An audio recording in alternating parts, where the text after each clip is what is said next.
अस्सलाम वालेकुम, मैं हूं अब्दुल खान लाशारी और आप देख रहे हैं रंग टीवी की नशियात। खबर शामिल करते हैं लाहौर से, जहां थाना अशरफ के इलाके में नामालूम खातून ने अरबी के अल्फाज से लिखा लिबास ज़ेब तन किया, जिस पर मार्केट में मौजूद लोगों ने एहतजाज करना शुरू कर दिया।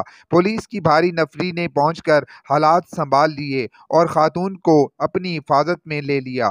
मालूम हुआ है कि लड़की ने जो कपड़े पहने हुए थे वो हकीकत में शाक रियाज नामी सऊदी अरब का ब्रांड था। कपड़ों पर अरबी ज़बान में लफ्ज़ हलवा लिखा हुआ था, जिसका उर्दू में मतलब खूबसूरत होता है। अफसोस की ये बात है कि तहकीक किए बगैर लोग जो है फ़ैसला कर लेते हैं, इसलिए कहते हैं जोश से नहीं होश से काम लेना चाहिए। फ़कत गलत फहमी की बुनियाद पर जिस तरह लोग मुश्तइल हो गए थे, अगर कोई नुकसान कर देता तो इसका ज़िम्मेदार कौन होता? पुलिस ऑफिसर का वज़ाहती बयान भी आ गया। पहले ये बयान सुन लेते हैं। 1 साल से हम लोग इधर एएसपी के तौर पे सर्व कर रहे हैं, किसी को कोई शिकायत नहीं आई। इस तरह के वाकयात हमने 3 पूरे निभाए हैं। आप लोग को हम पे पूरा ट्रस्ट होना चाहिए।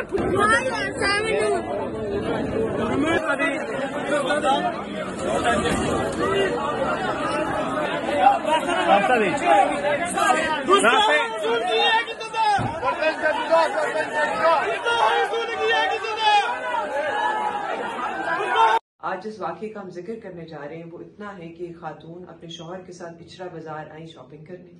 उन्होंने एक कुर्ता पहना हुआ था जिसके ऊपर कुछ हरूफ लिखे हुए थे। जब हरूफ लोगों ने देखे तो उन्होंने कहा कि आप ये कुर्ता उतार दें, और एक कंफ्यूजन क्रिएट हो गई कि कहीं गुस्ताखी हो गई।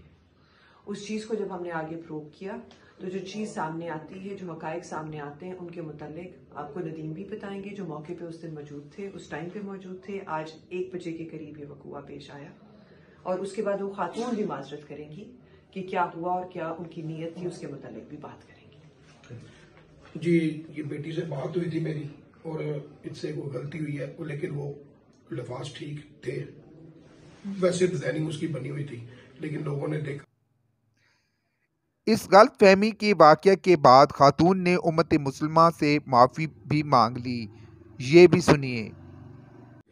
अस्सलाम वालेकुम। मैं इचरा बाजार गई और मैंने ये जो कुर्ता पहना था ये मैंने डिज़ाइन समझ के लिया है। मुझे नहीं पता था उस पर कुछ इस तरह का लिखा है जिससे लोग ये समझेंगे कि ये शायद कोई अरबी लिखी है, और मेरी ऐसी कोई नियत नहीं थी और ये जो भी हुआ लाइल्मी में हुआ है। लेकिन मैं फिर भी माफ़ी मांगती हूँ। कुरान, सुन्नत और नाउज़ बिल्लाह, हम सोच भी नहीं सकते मुसलमान होकर कि हम गुस्ताखी करेंगे या गुस्ताखी रसूल करेंगे। मैं अहले सुन्नत से बिलोंग करती हूँ और मेरे ससुर हाफ़िज़े कुरान है। मैं खुद, हम लोग दीनी घराने से हमारा ताल्लुक है और मेरी ऐसी कोई नियत नहीं थी। और मैंने ये जो भी हुआ ये लाइल्मी से हुआ, लेकिन मैं फिर भी माजरत करती हूँ और आइंदा ऐसा कभी नहीं होगा। पुलिस की बरवक्त कार्रवाई की वजह से एक खातून की जान बच गई, वरना अक्सर हम बगैर मौक़िफ़ लिए गैर इंसानी इक़दामात उठा लेते हैं। अब्दुल खान लाशारी को फिल वक्त इजाज़त दीजिए। अल्लाह हाफिज़।